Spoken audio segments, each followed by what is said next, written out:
Welcome to the Unreal World, survivors. My name is Ryan, and this is our main character, our heroine, Athena, and she is of the Owl tribe. So, just to let everyone know, unfortunately, I did lose the save file for my previous Unreal World series, the Spirit Quest series, but that's what we're doing today. We're starting a brand new series, kind of trying to pick up, at least in spirit, no pun intended there, our last series with a new character. This is actually the first female character I've ever used in the Unreal World, so wanted to go for something a little bit different, unique for this one.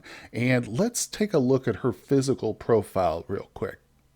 Okay, here she is in all her glory. Athena, she has a moderate intelligence and will. Her strength and endurance are not too bad, especially for an Owl Tribe member, but of course, her dexterity, agility maxed out and speeds up their eyesight, so she is pretty good at the bow. And we'll take a look at her skills here in one moment. Of course, she's got a good weight and a decent height, too. She is quite a formidable opponent. Nonetheless, she is going to be facing off mainly against the spirit realm, hopefully in a positive sense. But like I said, let's take a look at her skills next. Okay, here we look at the skill page, and Athena was created using the custom skill starter instead of too easy or easy. By the way, if you'd like to see me go through the full process of creating this character, stick around to the end of the episode. I do have that part attached there at the back. But here we can see I did put a skill in building, even though it doesn't look like I did. She was even worse than this when we started. And I kind of tried to make her a bit more average in some of the things. She is starting off pretty good at hide working, which is going to help our trading quite a bit. Tracking's also pretty exceptional.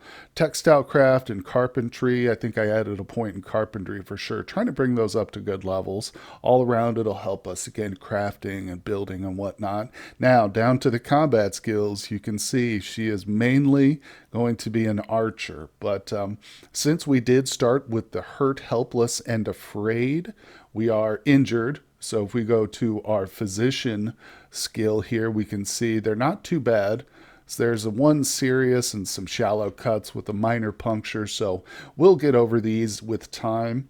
But the hard part is that we start off with almost nothing with this scenario. We have a knife and a little bit of clothing, and that's it. And if we take a good look here, we are actually, we have no gloves. So that's always our first thing. Try and get some gloves made. But we did start in the winter season. We're on the day 4 of the 11th week before the midwinter point. So we're in basically late fall, very early winter.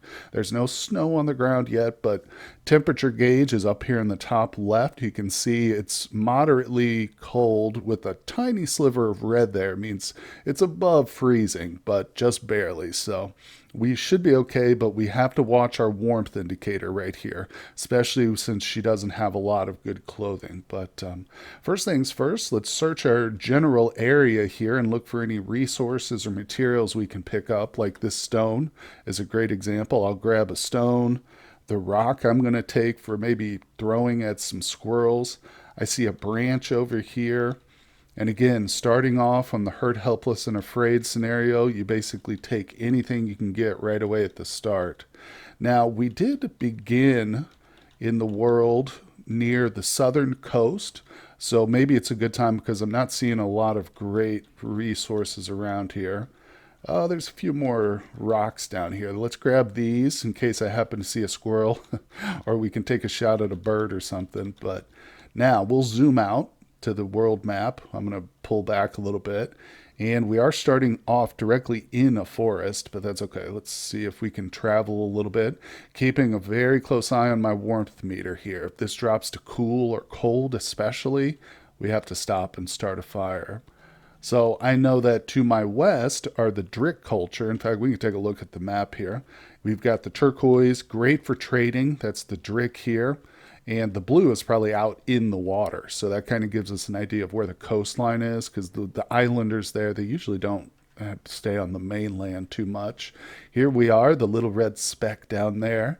And over to the right, the east side, these are also fairly good traders as well. These hunter green color, civilization. I like them quite a bit too. The Remy civilization. And of course, we've got the purple nurples out there too, somewhere. So we want to avoid them. And oh, one last thing we'll look at real quick before we dive back in is our spells and magic means. So we started off just with the active ritual of general sacrifice, which is good, but we've got a few informational ones too. So we're going to be expanding this screen as much as we can. In other words, getting rituals and new things, new knowledge about the world.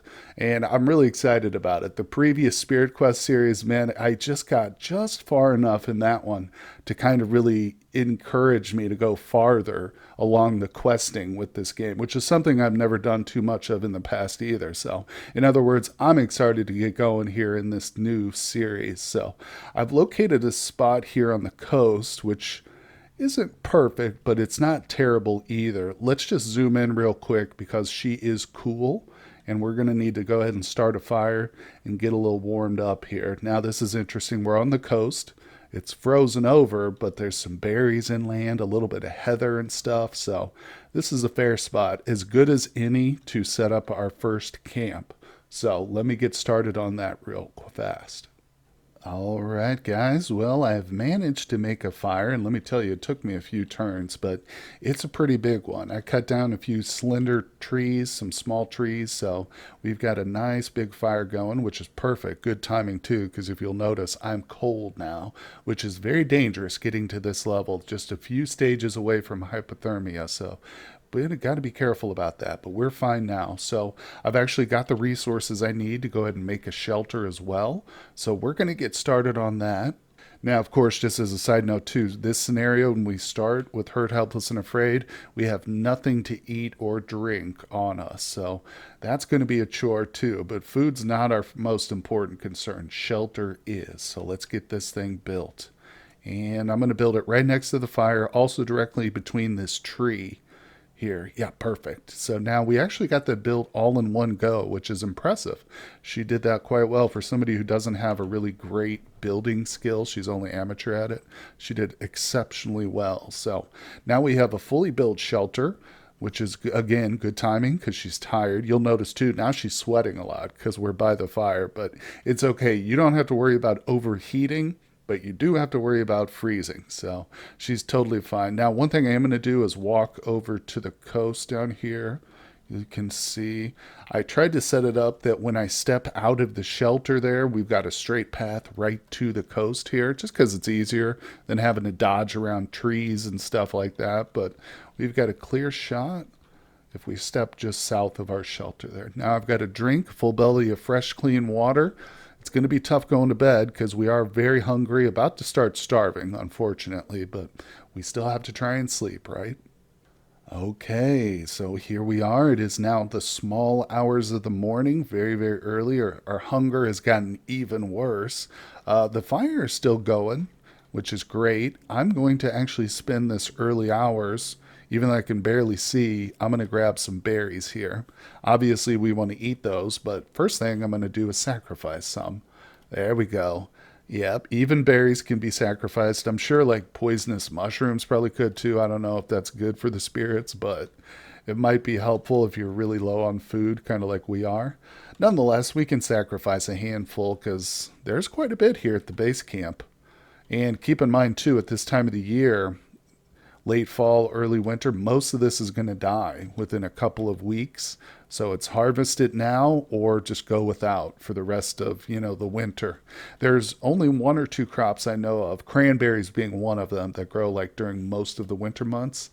I don't know, there might be like a mushroom too that does as well, but I'm going to go ahead and drop these spruce twigs and just push those into the fire. Now the branches I've got on me here, the regular ones, we'll keep those for making some traps here. And in fact, the stone's going to come in handy for that. We need a bit more resource though, so I'm going to go head to the water's edge. It's still pretty dark out here, but I'll probably stumble into some stones. Just honestly, you know what? It might be a little too dark. Yeah, this isn't the greatest. Oh, look, there's two cranberry shrubs right there. And they're already ripe. Wow. Pretty early in the season, but that's a nice find. Tell you what, let's go back to our shelter. I noticed that she's a little bit tired. She's not fully rested. So what I'd like to do is maybe just fill up her stomach with some of the fruit and then lay down again, go back to bed for an hour or two. Okay, good morning, everybody. It is nice and light out here. So, as I said, I'm just going to walk the coast and pick up some stones and rocks for right now. They both come in handy not just for traps. This being a modded playthrough, I should mention that. The mod list and instructions on how to install it are linked in the description below, by the way. So check that out if you find some of these mod recipes interesting. And there's quite a few, guys. This is just the one, like when you hit Shift and M to open up your crafting menu, the handcraft options. This is what it looks like now with the mods and stuff. So every little scrap of resource I can collect, whether it's a stone, is going to have multiple functions now. So I'm going to grab as much of this as I can carry, especially on my first trip through the area. But I'm also looking for some premium spots to place a few traps. Actually, this field here is not a bad place. I really like it too, being so close to our little shelter area. That's good. So I'm going to backtrack a little bit and let's cut down a small tree here. While it's the middle of the day, we don't have to worry as much about temperature. Let's see, can she carry this? I know that's quite a bit of weight. No, that's 301 pounds is a little bit too much for her. So let's drop one of those. No, we'll drop two. Yep, there we go. So she can handle two. Remember, she's got 4 stones on her and 11 rocks. So she's carrying a lot of stuff. Now, anybody who's watched my previous series knows I have a certain way I like to set up my traps. At least the first few that I place, I keep next to my shelter, so to speak, nearby, not next to, but I'm going to take a position like up north, just at the very edge of my vision, and I'll build a trap in that spot. Here, let me show you what I mean. So I'm going to travel up here to the north, keeping an eye on my shelter down there at the edge of the screen. There we go. So when we get the shelter right at the edge, I'm going to build a light lever trap just to the south of me there. So boom, we've got that trap. We're going to put some of our funny flowers, that's heather. We'll put those in there. And now when I go back to the shelter, we can see that trap as long as we stay zoomed out. So I need to go back out. If we look northward, boom, you can see the trap is just at the edge of my visual range here, which is good. It's close to the shelter and I don't need to move around too much to see it, which becomes important in the extreme cold. And the animals still might fall into it because it's not right next to us and we're not scaring them away. Okay, well, it is getting darker. It is now late afternoon, and that means that you won't be able to see the traps that I've just laid, but I did go around and I placed several more throughout the area, so we'll check those in the morning. Obviously, it's the best time once the sun comes up. I'm going to spend the rest of the evening while I've got some warmth here and some energy left, trying to pick some stuff, and like I said, going for the resources. I'm actually going to start looking for saplings. So what I mean by that, as opposed to the slender trunks, here's one right here. This is a birch, I think. You can walk through these, so it's that little guy right there. We're going to start digging these up. Boom, you can do that with a knife too. You can't cut down the large, fully grown trees, but the saplings and slender trunks are still fair game. And they make great cordage early on. So that's what we're going to use to, once we hopefully start getting some kills, we'll start drying and smoking the meat with that kind of cordage. Not to mention, it's good for other crafting stuff too. But this is a pine forest that we're in, which is very nice. It's open and you can kind of see a little bit better, but there's not a lot of saplings. I'm looking for spruce saplings. Here's one right here, but they're pretty few and far between in this kind of a forest, which is okay. You know, the good news is that spruce forests are quite common, so we'll be able to find one probably next door and get as many saplings as we need. Okay, well, it is morning time, but it is still pitch dark out here. There's no moon. You can see there would be a moon indicated here, but we're at that phase of the month where just is no moon in the sky. So it's very dark. We're warm, but the fire is out. So what I'm going to do is I like to be ready and prepared. I'm going to push a slender trunk over there and 4 branches so that we can start at least some sort of fire if we get desperate but we're okay for now, as I mentioned. Taking a look at my inventory, what I'd like to do is remove this fur coat and then make some gloves out of it. Since it's 13 and a half pounds of fur, it won't be hurt like in the slide as well. It will be hurt slightly. The durability will go down a little bit, but not much. Pretty negligible because it's only like a pound or so of fur to make some gloves. The only issue is I don't have the thin cordage I might need for that purpose. So if we go to fur mittens, it says I need 3 feet of thin cord in addition to 1.2 pounds of fur. So this, and as I mentioned, the cordage from the saplings doesn't count as thin cordage. It's too thick. Can't use it for sewing. So we'll most likely have to get this from trading, which is tough. I mean, you can make it on your own from like nettles or something like that, some sort of vegetation, but at this time of the year, it's unharvestable. There is none. So we will have to do some trading. But of course, that means we got to get some kills. So what I'd like to do is zoom out. I'm a little worried it's going to be freezing out there, though. Temperature is not great right now. I want to go exploring the map a little bit more and open up some of the hunting ground in the general area. But honestly, it probably is too early for that since there's no moon, no light. It's going to be freezing, but I'm going to stick around here at camp and either just cut down a bunch of branches. This is one of my favorite pastimes right here, just cutting branches off the tree. This is why I always set up a shelter next to a tree as well. Now, if we look at our feet here, you'll see I've got 109 branches, and I just keep going. It's great for starting fires, doing all kinds of different crafting with and stuff. So very helpful. And it just passes a little bit of time. It takes about 10 minutes to do that. So it's not, it doesn't lock you into a long action or anything, but it is very helpful. And you can see just after about 45 minutes, 50 minutes of that, the sun is starting to come up. The light level's increasing a bit.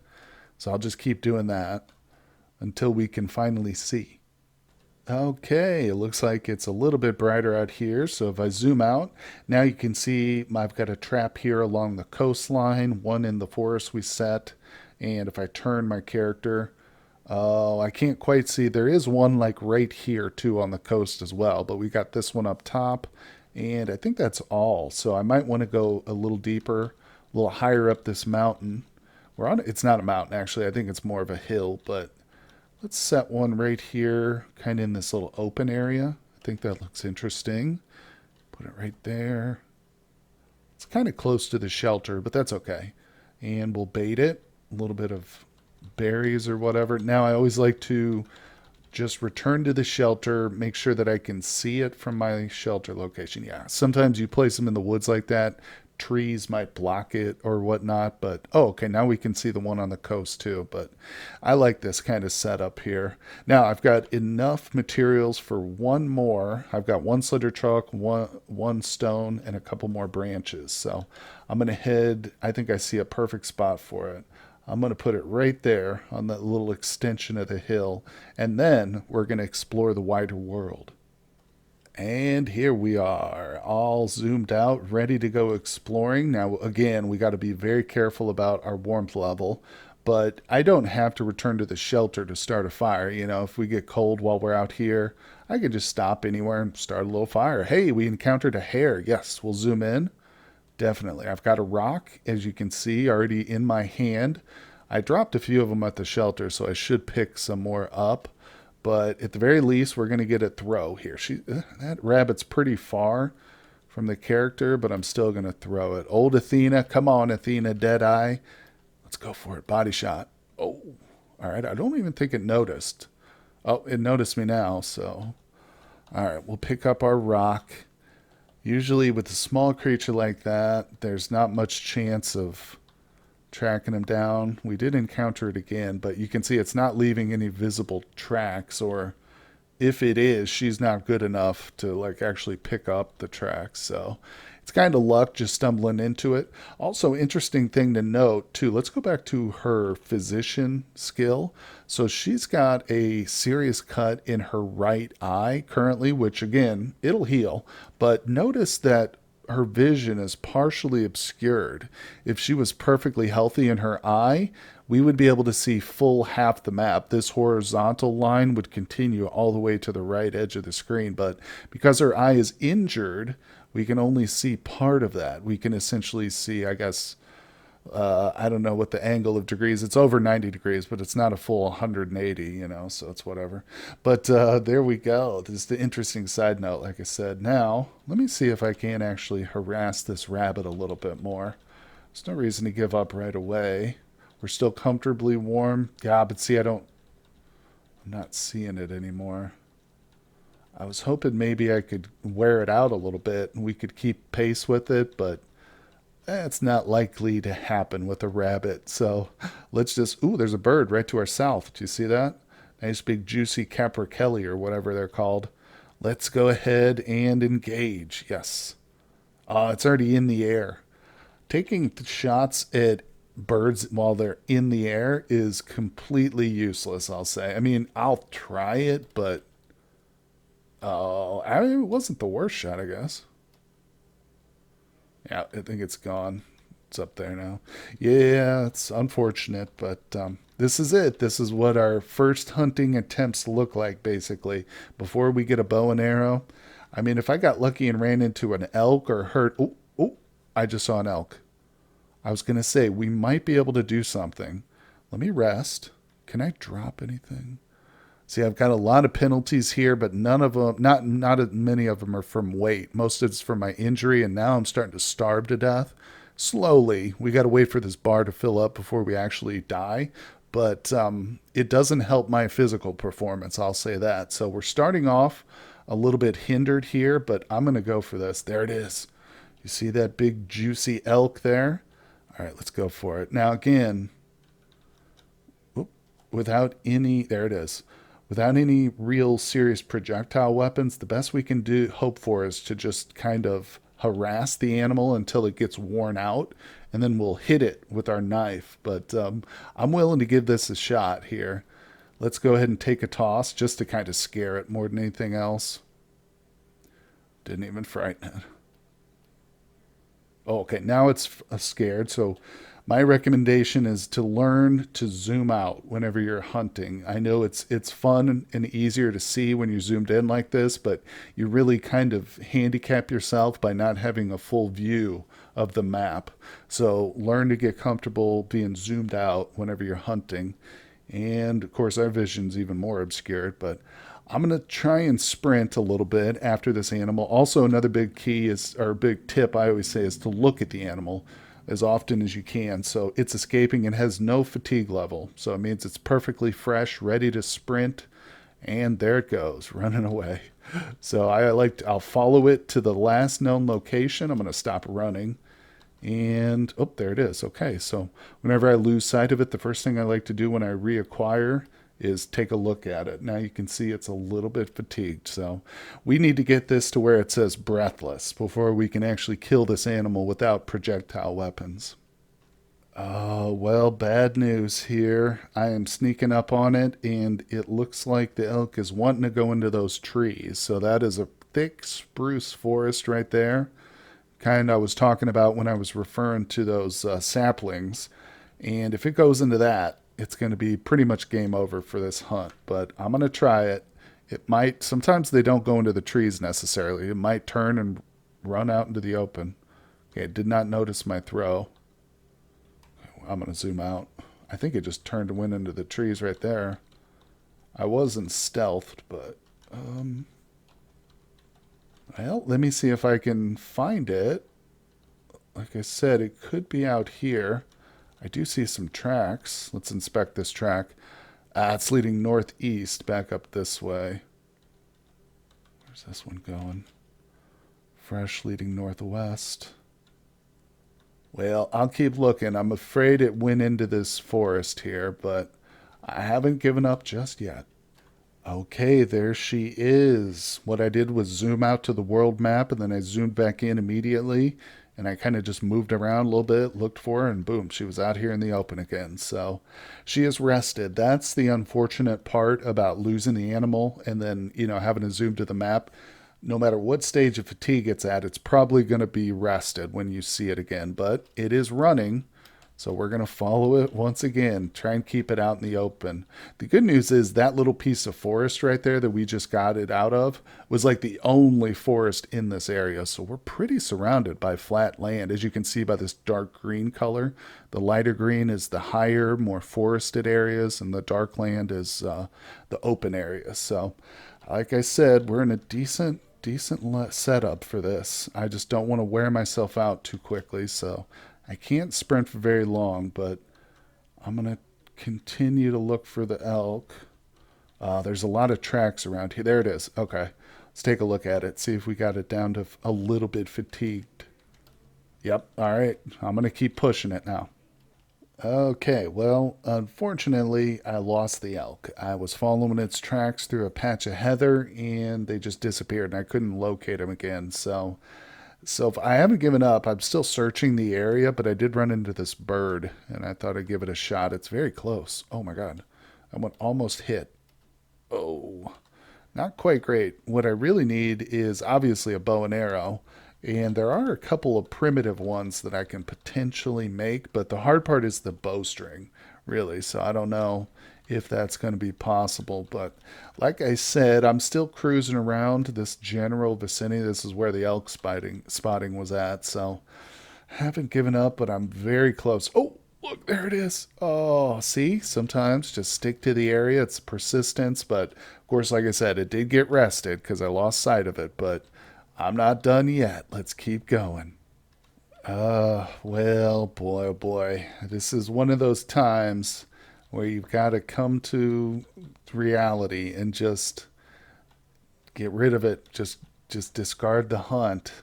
There's too many tracks. I can't tell if it's gone into the forest or if these are the tracks I was already following, but hits tracks now.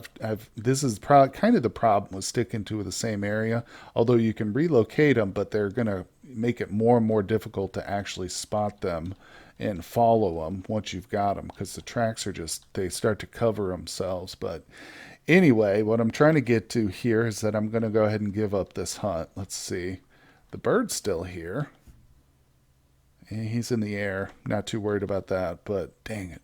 It's all right. I'm also noticing I'm getting chilly now, too, so it's probably a good time. Yep, now we're cold. So I'm going to just zoom in, start a fire right here on the spot. Let's see. I've got 4 branches. Now I just need to get some slender trunks. Actually, I see one right here on the ground, so I don't need to cut anything down. We can just drop these branches right on top of that. I'll zoom in, and we'll start the fire. There it is. All right. Now I'll step next to this tree and I'll go ahead and get myself some more branches. We'll warm up as we cut these down. There we go. Excellent. Now we're hot.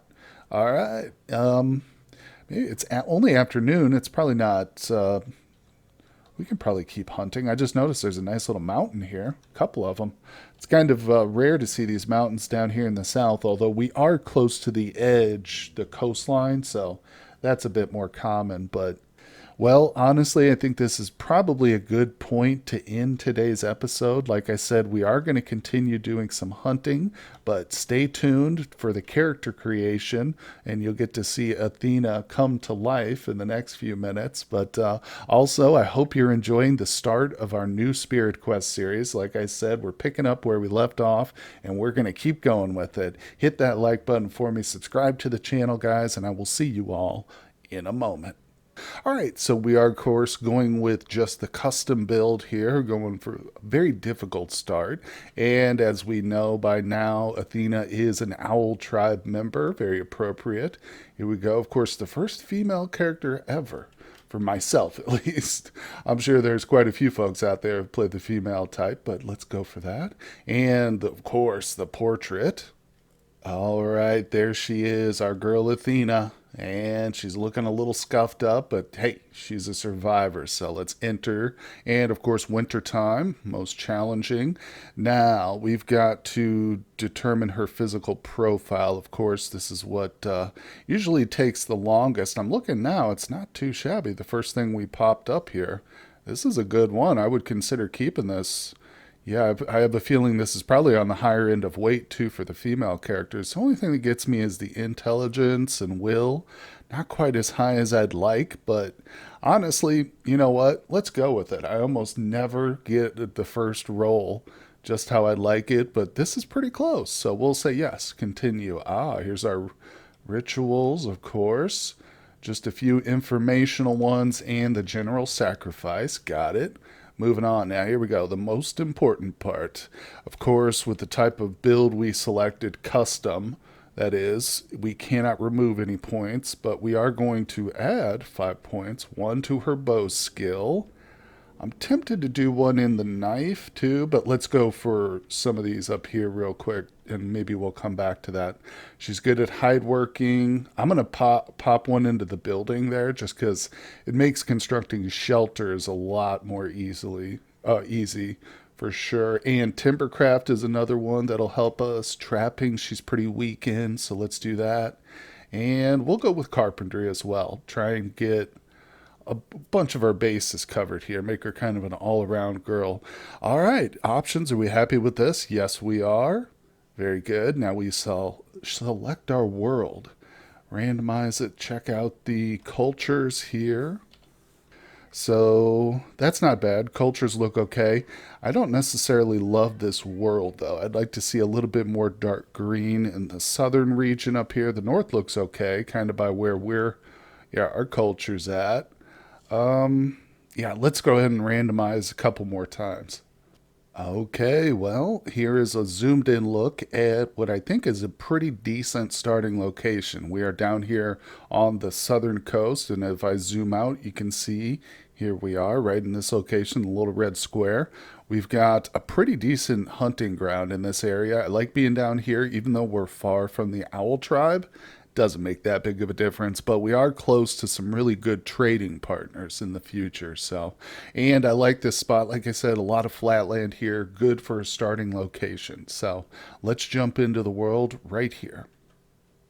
Okay, and as per the most difficult start we can do, accepting runaway slave at least. I don't care for that one because it's kind of hit or miss. You start in a combat scenario essentially, so you might just get killed out of bad luck. But hurt, helpless, afraid definitely shifts more of the focus onto the survival aspect of the game. So that's what we're going for, folks. And the next few screens are just informational, not too important. So that's going to do it for the episode. I really appreciate everybody stopping by for the beginning of this new Unreal World series. I know that there is a fairly loyal fan base for this game out there, and that's very wonderful and exciting for me. I love making content for you guys. So, welcome back to the new series. Hit that like button for me. Subscribe to the channel if you haven't done so. Hit that notification bell so you can see when new series and new episodes pop up, guys. And I will see you all on the next one.